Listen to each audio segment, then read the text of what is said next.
par rapport ak ñoom seen ak génn bi nga ne ma génn nañ xam nga Sénégal nekk wax dëgg yàlla c'est le pays du président Diomaye. sécurité am na fi. jàmm am na fi ku mu neex. mën ngaa génn. nit ñi topp la. surtout en banlieue. banlieue et en milieu rural boo fa demee nit ñi dinañ la topp.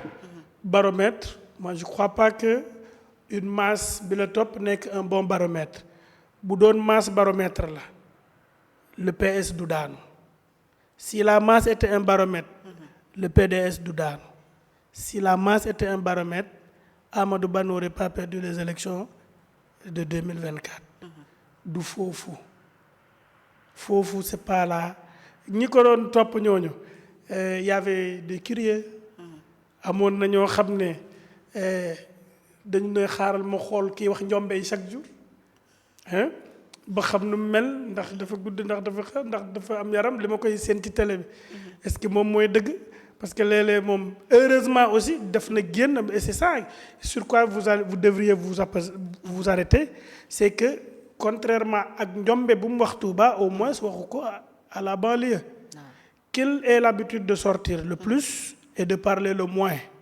parce que dès qu'il parle plus dès qu'il parle autant day def ay erreurs day def day penalty te penalty yooyu c'est des penalty qui peuvent être très fatales c'est un conseil de jeune frère que je lui donne donc mais c'est très bien que mu génn d'ailleurs ça fait partie du jeu politique j'espère que moom bu muy génn moom yóbbaalewul xaalis aussi parce que moom comme moom jàpp na ne fu nit ñi génnee rek xaalis ak génn xëy na moom loolu c'est pas également loo xam ne da koo dégg rek la mu xam la ak lu muy jëfe parce que moom wax dëgg yàlla am nit nu muy nettalee yenn yi loolu du rek dégg loo xam lay doon wala loo expérimenté looy dund tout le quotidien loolu laa jàpp.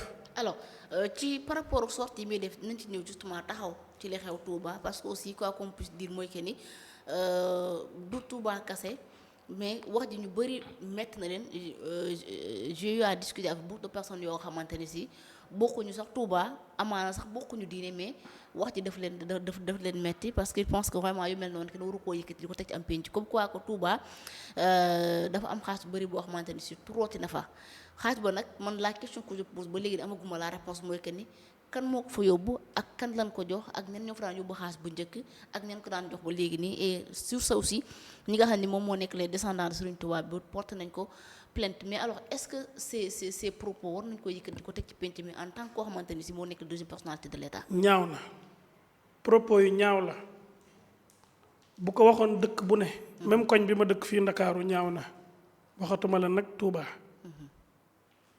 C'est des propos outrageants. C'est des propos irréfléchis.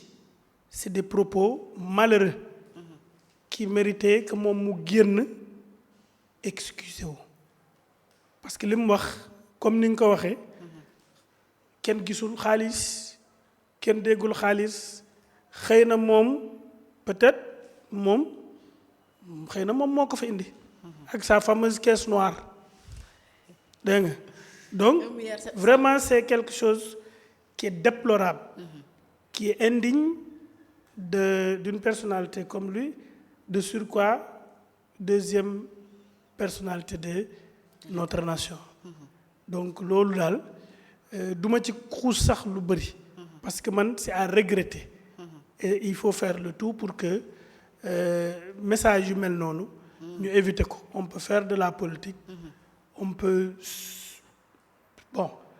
attaquer les positions et les idées des autres mais avec mesure avec retenue remuer la langue 7 fois avant de faire sortir un mot mais comme loolu nag sincèrement man jàpp naa ne ces conseillers jàpp naa ne ils doivent encore redoubler d'efforts chaque fois il ne peut pas faire 2 sorties sans qu'il y ait une gaffe. À Touba aussi il a menacé de faire tomber le gouvernement autant de fois nécessaire qu'il le waxi tapet la. Ah bon nu mu doon wax tapet. waxi tapet la xam nga ñun bu ñuy nekk gone. boo doon toog ak kenn mu ne la man dinaa la def nangam kooku tàppet la ku ñeme dëgg doo ne dinaa def nangam gis nga il faut que les gens se réveillent waxi tàppet la fii je vais poser une question. Allez-y. Si vous me le permettez. Allez-y. bu ñuy tas assemblée nationale avant assemblée bii en 2024 est-ce que vous étiez au courant hein Non, non. à la limite dañoo ñëw sax ne nit ñi voilà le premier ministre dina ñëw def déclaration de politique générale ñu xëy à la surprise générale ñu tas ko gis nga ku yot doo sëqët waxi tàppet dëgg la kon da nga jàpp ne amul fitu tas. waaye yow daaneel gouvernement lan la am fitu def lan la am fitu def c'est-à-dire il faut que les Sénégalais xam nga man j'ai jamais voulu faire des sorties pour parler de ça même pour aller en prison vous avez vu combien de mois le président de la République a fait en prison avant muy dem prison tant que le président de la République à l'époque Bassirou Diomaye Diakhar Faye était libre de mouvement il n'irait pas en prison mais il a fallu que moom mu dugg prison toog fa des weer pour lan qu'est-ce qu'il a amené en prison pour protéger Ousmane Sonko moo tax ñii di wax yëpp pourquoi moom lañ joxoñ pourquoi defal nañ ko nangam ak nangam quelqu'un qui est parti en prison en te défendant boobu yow ñemewoo sax dem kaso bref ñeme moom xam nga ñun fi ñu dëkk fee nee nañ ñeme ci sa yaram la baax ci loo moom la boo baaxee loo moomul du mbaax booy ñemee ci teg doomu jàmbur yi ci kanam ñuy xeex di dee ñemewoo dégg nga ñeme ci sa yaram la mbaax ci loo moom.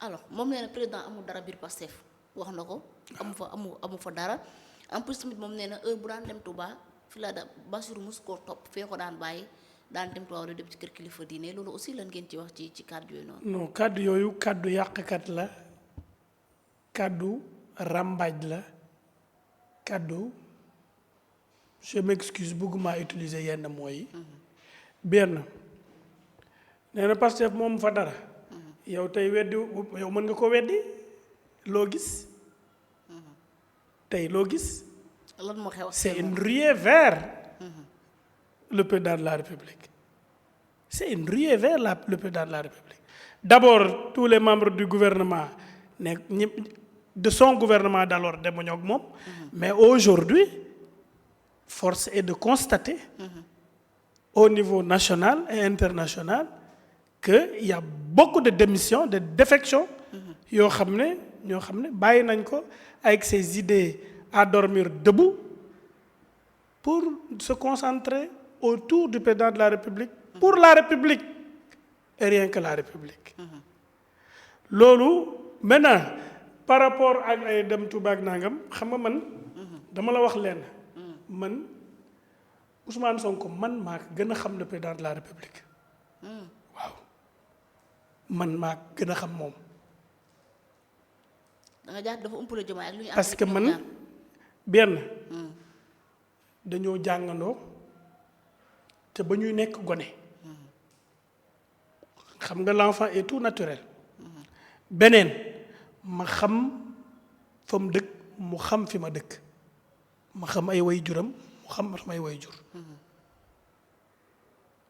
kon quand je vous dis que maa gën a xam foofu laa mën a yem maa gën a xam fuuf buy wax loolu waxi yàq lay wax d'abord xam nga ñun ay séeréer lañ d'habitude en milieu séeréer am na ñoo xam ne c'était dans la religion traditionnelle de son grand-père jusqu'à lui c'est des musulmans moi je suis pas musulman mais je sais am na loo xam ne du ma ci dugg nag ay détails parce que fu ñu tase yépp maag moom c'est pas l'objet du débat l'objet du débat c'est vous dire que ces calomnies-là ça ne passera pas man am na lu dul benn chef religieux dégg nga du Kaolack du Fatick du ba jusqu'à Ndiaganiao Mbour amul ci benn boo xam ne daan na def ay gàmmu ay yeneen yoo xam ne le président de la République d'aujourd'hui à l'époque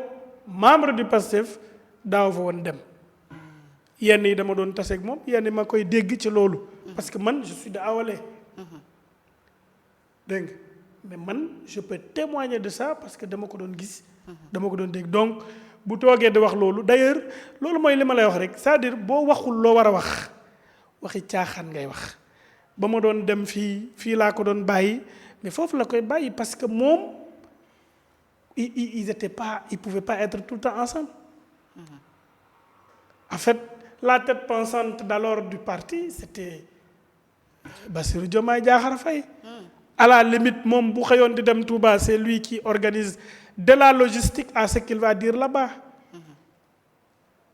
ba lu muy sol sax xëy na lui dire voilà la posture et d'ailleurs bu mu gëjee bu mu décalé woo ak président de la République ci ngay gis muy waxi dooxi duuna respecte qu'il arrête de parler comme ça te loolu ça ne l'honore pas chaque fois boo génnee pour yàq nit loolu kilifa du ko def kilifa kuy defar la da ngay fekk fu yàqu sax nga koy defar mais kilifa boo xam ne saa yi soo toogee diw nii la def diw nii la mel pour le dénigrer pour le mettre en mal avec les autres c'est irresponsable. Alors en tout cas on a vu justement des attaques yoo nga xamante ni si jëmal nañ ko ci kaw président déjà moom fu mu toog fàttali ko ni moom moo fal président daf koo joxoon ñu far kon fi mu nekk moom moo ko fa teg ñeen gis aussi les gens de son parti ñu bëri ci ñoom gis naa ñuy génn ñu ni le président dafa wor ki nga xamante ni moom moo ko joxoon teg ko ci siège bi parce que aussi ñu bëri ñu ne Ousmane générosité moom moo ko tooñ parce que bu yeewu noonu ba joxoon Bassirou kon lii lépp xew du xew alors entre Diomaye et Sonko bu dee trahison dafa am qui a trahi kii bu dee tamit dañu wax ni projet bi ñu tegoon ci la Bassirou doxul c'est quoi le projet exactement ba tax Bassirou doxu ci. La première chose qu'il faut reconnaître c'est que ñi wax dafa joxoñ il a dit oui que les gens votent pour Diomaye mais boo yemee foofu rek dafa am lu bëri looy raté. Est-ce qu'il avait la possibilité de joxoñ keneen. Kudul Bassirou. Kudul Bassirou. mais amoon na ay candidats Cheikh Tidiane Dièye. S'il le faisait il y aurait Cheikh Tidiane Dièye il n'est pas de Pastef man je vous rappelle que je ne suis pas de Pastef. mais l'intelligence veut que bu ñuy wax ñuy réfléchir tuuti. Cheikh Tidiane Dièye à la base il n'est pas de Pastef. Habib Sy à la base il n'est pas de Pastef. ak kan wax ma keneen ku nekk Pastef koo xam ne moom nga xalaatoon moo mën a nekk candidat. bon Dame Mbodj Guy Marius Sagna ñëpp doon nañu ay candidats Dame Mbodj il n'était pas de Pastef. bien sûr c'est. D'ailleurs gisoon naa ko ci terrain meeting dégg naa ne moom ñëw na ci coalition bi. ah bon Dame Mbodj. dégg naa man wóoruma kan ak Guy Marius Sagna Guy Marius Sagna n'était pas de Pastef. Il faut que les gens arrêtent de se faire en fait c'est que nit ñi dañu man yabaate gi nit ñi yabaate bu ñuy wax ak ñun. ak yab guñ ñu yab moom laa bëgg nit ñi xaw a génn. amul woon beneen option s'il le faisait le Pastef implosé de l'intérieur. ci biir la na doon toje. mais lu tax kon ngeen seetaan ba ñu jox les parrainages élus et les parrainages kii. waaw léegi tout ça c'est des tentatives maanaam mu ngi noonu rek xam nga yaa un adage chez nous les Sérères nee na le feu. faut pas trop s'en approcher faut pas trop s'en éloigner. boo ko jegee lool mu lakk la. boo ko soree loolu du la amal njëriñ. certainement c'était ça mais en toute chose gis ngeen ne il a tenté il a sécurisé d'autres candidatures. très sécurisées yoo xam ne ça ne souffrait d'aucune contestation. imaginez koo xam ne moom candidature am s'est passée à la première heure. kenn koo xam ne dafa manqué ay parrainage. ñuy compléter ay parrainage am ñu mujjee choisir kooku. c'est pas quand même am na loo xam ne nañ ko xoolaat c'est-à-dire na nit ñi waxi dëgg. man de jàpp naa du ma ne il n'a pas été d'un soutien il a été d'un soutien. faut être parce que ñun politique boo xam ne politique en fait dans le nihilisme dañuy wax li am ak booy wax da ngay waxal sa aqulaay taala son soutien était important. Le parti c'était le parti du président de la République. Mais quand même il n'y avait pas d'autre alternative crédible capable de renverser jusqu'à atteindre les 54%. Amul. Le seul qui pouvait faire basculer les choses, c'est celui qui a forcé les choses jusqu'à être confirmées. S'il avait croisé les bras, il n'aurait pas été candidat. Non. S'il avait croisé les bras, kon tey leneen la ñuy xel di dégg waaye du président de la République. Le mérite lui revient en premier ci fullaam ak faydaam et la connaissance de l'appareil du PASTEF. ba pare nag les autres soutiens de la coalition ñëw ak yeneen ak ñun ñii ñeneen ak ñeneen. Et je peux vous dire que si c'était Ousmane qui était candidat en 2024, il n'aurait pas eu 54%. Ça, je peux vous le dire. Non, il ne fait pas autant. Non. Ousmane ne fait pas autant l'unanimité que Bassirou. Ah bon? Non. Mais Ousmane moo tax ñu fal Bassirou aussi. dafa bokk ci ñu tax ñu fal Bassirou. ci benn côté boobu moom Ousmane bu doon kon candidat moom la ñuy voter mais beneen côté bi. man beneen côté bi laay waxal ñoo xam ne la courtoisie la correction l'éducation la discipline le calme et la rigueur la méthode qu'il y a en Bassirou Diomaye Diakhar Faye c'est ça qui les a. mais il faut tamit reconnaître li nga xamante ni Ousmane def na ko pour la candidature. loolu koy wax naa ko yàgg na de Bassirou aussi. dama la ne son mérite kenn du ko génneel. il a du mérite. Je vous dis qu'il a contribué, il a pesé lourdement. gàcce ngalaama déggoo mu wax la nee naa la politique politicienne newuñ ci. on est dans une politique xam nga wax bu neex moom mooy wax dëgg.